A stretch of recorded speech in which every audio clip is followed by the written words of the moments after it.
Hi, we're live! Hello guys! Welcome back to another Eurovox video. The season has started and we are reviewing, this is the third national final that we have so far, if we don't count Benidorm Fest because we haven't heard the songs live. How are you, Tuan? I'm very good, very in the Eurovision spirit with everything going on with Belgium and Estonia. Very excited. Yes, and we are here to review the first semi-final of Eesti Laul of Estonia 2023. Now, the five finalists have been just announced. We just immediately clicked on to just after the show ended. And Tuan, what is your overall impression? I thought they put on a magnificent show once again.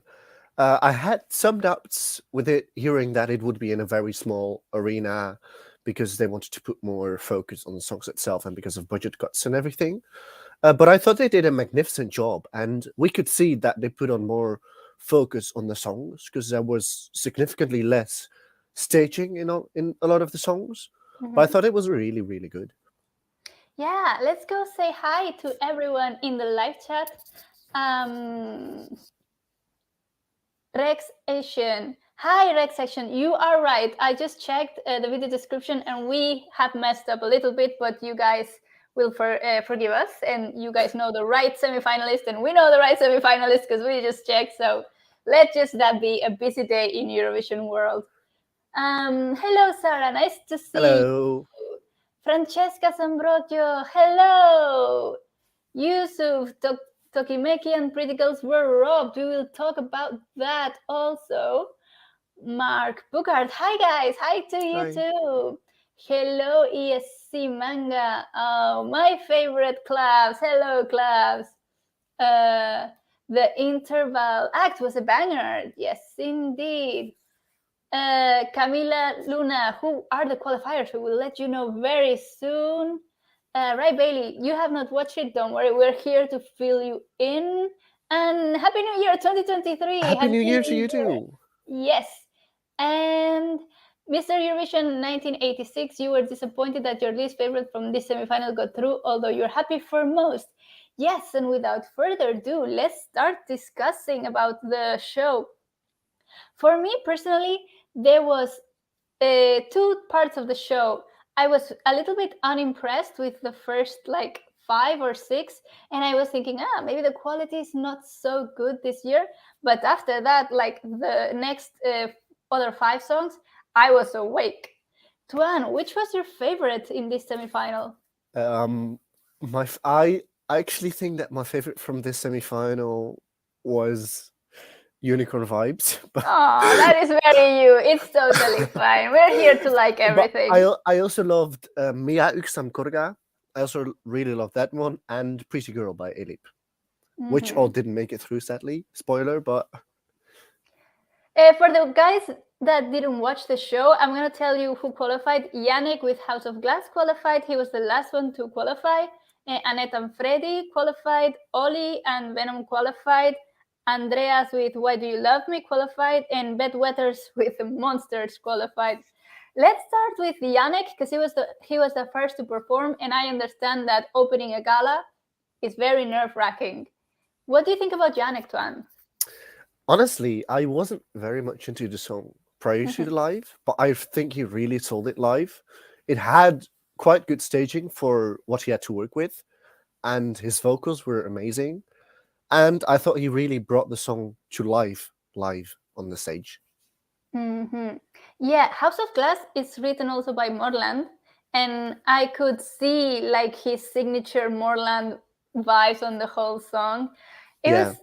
I really liked how the staging opened, like with the shot of the TV, and you don't know if he's singing from the TV or he's singing live. So I thought that was quite interesting. But I would have liked to see more emotion in his performance. There was something lacking that didn't draw me in. I'm glad that he qualified though, because I would love to see it on a big stage that they are going to have at the final. So I'm curious to see how that will work out. Definitely. The second, another qualifier is Anett and Fredi. Now, Anett and Fredi, we've seen them perform many times in Eesti Laul. I think it's 2 or 3 now. I think this is our second time. Okay, if I'm not mistaken. Correct me And if I'm wrong in the chat. yes, please, guys, do that. What did you think about Anett and Fredi? It's really nice to see returning artists. Yes, I mean, it's what we've seen from them before. It's quite the same vibe.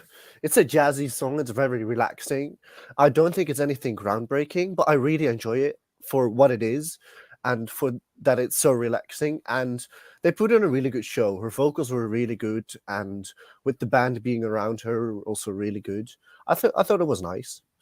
Yeah, it's nice. It brings something different because these are not the usual songs we see in Eurovision. So it's nice to see that there might be an opportunity for this genre too in such a big European stage. It's very classy, very elegant. I like the storytelling. The whole story is very relatable. We've all had this one person that we've been into, and as soon as we just like give up on them and it's like, okay, it's enough, your bullshit is enough, and like you walk away, they're like, oh, but I still want you. So I really enjoy good storytelling too in this occasion, and it sounds like it could belong, into a jazz bar or like a Bond movie soundtrack, sort of. True, it does. It does.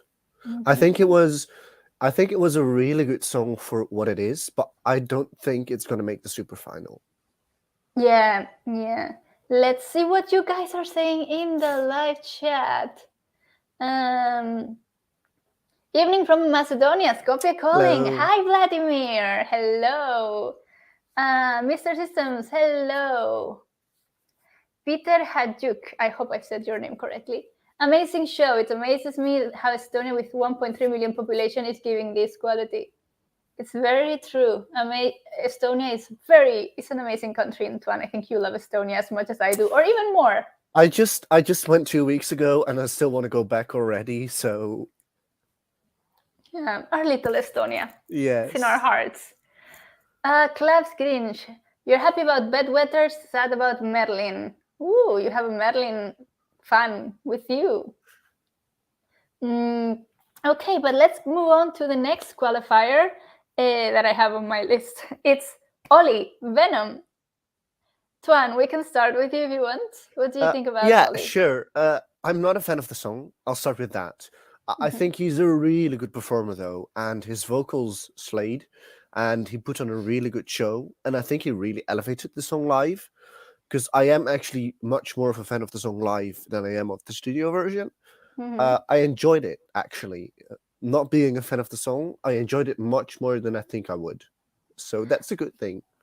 That And is a really good point. I think he really deserved to qualify. Good sportsman, good sportsman. To be honest, I had not listened to any of the songs before I watched the semifinal, and this really, really impressed me. I personally love rock music, so this was straight up my alley, and I was very impressed because for me it's when the show like really picked up, and it was the first song where I saw a personality, like a defined personality. It brought me back to like my late teen emo years, like with 3 Days Grace, the Paramore, beginnings of Paramore, maybe for the younger generations, like 5 Seconds of Summer or this kind of vibe. The staging was very well built. The song was really catchy, and it made me want to listen to it again. And I was sure it was going to qualify because for me, this was the song that felt the most complete. Like it was a round, full package that this could be transported straight onto Eurovision and it could still do a good job. I don't True, know. I agree with that. Yeah. And then my calculations were not so correct because I thought one rock song would cancel the other, but Bedwetters and Monsters made it to the final. What do you think about this song, Twan? I got like Lordy vibes from Bedwetters with like not the song itself necessarily, because it's not as much of hard rock as Lordy is, but with the entire performance. It had a hint of comical. It had a hint of comic, which was really nice. Of the song, I think it was okay. I think it was really good. It was not as hard rock as Venom is. It was a bit more laid back and relaxed. And I think it deserved the place in the final that it got. Yes, I do think they deserve a place in the final. However, for me, when I was watching it, I wasn't sure if it was going to make it because it was so in your face, like the Yeah, costumes and the performance and being like the gimmicky joke entry, especially going after like having Venom so close in the running order. I thought like Venom would take all of the votes, but it's a really nice song. I think the music track is very well built. I mean, to be fair, this comes from the country that had Tartu in the final, so we shouldn't really be surprised. Yeah. But I think it was a really nice contrast between the staging and the song itself, because the song itself is quite serious, quite normal actually, and while the staging is like comical and gimmicky, so I think that's a really nice contrast. Yes, let's see what you guys are saying because ESC Manga, Bedwetters, and Ollie in the final. Yeah, we share, or I personally share that happiness. Peter Hagut. A lot of media reported that 6 songs are going to advance. Clearly, it was a lie. Tuan, you did mention something about that, right? Yes. I in the article I also put 6. I quickly edited it, but the official Eesti Laul site also said that there would be a final of 12 songs in the official rules. Apparently, they changed their minds and made it a final of 10 songs, as you do. Yeah, because why not? So Yeah, I don't know why. It's just something that happened. yeah, we will probably know more about it as the week progresses about why they didn't choose another one, but we'll see. I suppose that they'll choose 5 as well next Saturday and then just have a final of 10. Mm-hmm. Yeah. Lori Francis, hello, very happy new year. Excited for what Eurovision season will bring. I know we're all happy that the next religious festivities are starting. Okay, Mr. Eurovision, Ollie, Bedwetters, and Janek were my favorites from the semi, and I'm happy they got through. You were shocked that Anett and Fredi qualified. I think it was deserved in a way. Tuan, I actually think it was one of the most sure qualifiers because it is actually quite a jury song. I think this might have been the jury winner or the second place because we definitely know it was top 4. So I think it's really deserved. I think it's a general jury friendly song. I'm not sure how telephone friendly it is, but it's a really jury friendly song, so I'm not surprised. Yeah. Peter, you think Ollie was amazing. Emma, you say Venom is my favorite this year. I think the best shot at Eurovision though is Monsters. Mr. Eurovision, Ollie's song is my favorite to win Eesti Laul 2023. I have to be honest, I think I share that sentiment, unless we haven't seen a super special act in the second semi-final. Tuan, Spoiler, there is. who do you think? Alika. Okay, guys, make sure you check out Alika. Emma, you said Ollie killed it live. It was so good. Class. I wonder what Venom from Marvel movies thinks about this Venom song. Good point. Let's see who else qualified, and I think we have one more left, which is Andreas. Tuan, Yes. is this a surprise for you, or were you expecting this? No, I actually expected it because it's like the typical Eesti Laul song that you would expect to qualify, and it did. I have to say, I'm also quite surprised with this. Same goes for Janek. That I enjoyed it much more live than I did. I thought the backing track, especially like the instrumental, was really beautiful with the strings, and it had a really nice melody. His vocals were good. His vocals were great. So I think this deserved the place in the final. And also a thing that I really like about this year's Eesti Laul is that there are so many newcomers. Usually there are a lot of like returnees, but this year there are more newcomers than usual. Yeah, that's true, because I barely recognized a few names, and we normally have Kate Tome. Yeah. Yeah, there's like these like 20 30 names that regularly return to Eesti Laul, and this year we have significantly less of them. So I think that's a really good thing. Yes. But going back to Andreas, I also liked his song. I wasn't expecting such a raw honesty. Again, I love storytelling in songs, and I could relate to the situation and the song, and I think everyone again goes through a situation where like the guy is maybe flaky, but you still want him and things like that. I don't know. It's like coming from an honest place. When things come from an honest place, there are more people that can relate. And his personality was so gentle. I was Yes. very fascinated by that. I think he's very young as well. I think he's like 16 or 17, if I'm not mistaken. It's a very radio-friendly song, so even if it doesn't go to Eurovision, I'm pretty sure it will do really well in Estonia, in the radio stations. I agree. Let me see what you guys are saying. Sarah, I say Ollie could join AWS as the new lead vocalist. Off topic, I want Connolly for Ireland. Have you listened to Irish songs? I've not listened to all the full songs, but I've listened to some full songs, and I can agree. I also want Connolly. I still have to listen to them. I just listened to Public Image Limited because, it's a guy from Sex Pistols, and I was wondering what the fuss was about. But yeah, I really need to listen to Ireland. Estonia lying about 6 qualifiers. We've already mentioned this, so we're waiting to see what the whole 6 qualifier situation is about. Maybe it was just a typo. Yeah. In the rules or something. We don't know. Yes, indeed. Saturday's real, deal with it. Okay. Andreas, I was a bit surprised for him qualifying. Yeah, but I think when you have so many overproduced tracks, and not in a bad way, like when something is very instrumented, it's very polished and worked on and monumental, it feels very nice. It feels very light to have something more laid on back. The soft side, more laid back. Yes. Yeah, yes. I mean, I think this was really polished as well, but it was just really stripped down to an orchestral instrumental, which was really beautiful. So I think he can actually make it quite far. Yeah. If we think in terms of Eurovision or the Eurovision stage, which do you think have more potential? Out of these today? Yes. That's actually a difficult one. I would say Ollie, to be honest. I would say Ollie, yeah.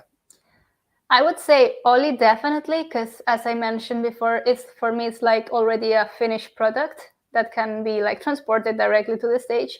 But I would say also Andreas, because I'm assuming, and from all of the 2 songs that are already out, they're also grandiose and very worked, that it's really nice to have such a laid back song. So in that way, I would think Andreas could stand out.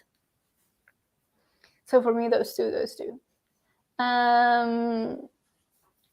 James Paunas, you want semifinal 2 predictions. Ooh. I will leave that to you, Tuan. I'm going to quickly get the list of the artists that are participating in the second semifinal. I can already tell you that I am quite sure that Alika will qualify with Bridges. Sissi will qualify with Lighthouse, I think. I also think Elysa will qualify with Bad Philosophy. Then I'm not sure, actually. I think Inger might qualify. And then there's one left. I don't know. I'm going to say that Meelik with Tuju will qualify. Okay. But I'm not good at predicting. I have like a good prediction once every year, so don't take this for granted. Peter joins in saying Alika, Sissi, Mels, Elysa, and Inger. Quite close. That's quite similar. Yeah.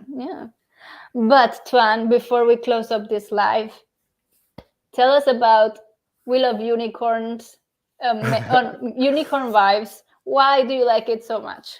It's so happy, it's so upbeat, it's so iconic. I mean, I'll have to be honest, it was kind of giving me Roxanne vibes with Cherry Red. Like, the really upbeat song, the really happy, really like kind of Nicki Minaj, Cardi B kind of song. And then her standing there giving us nothing. I mean, it made it really fun to watch, and it made it really good. So that's why I really love it.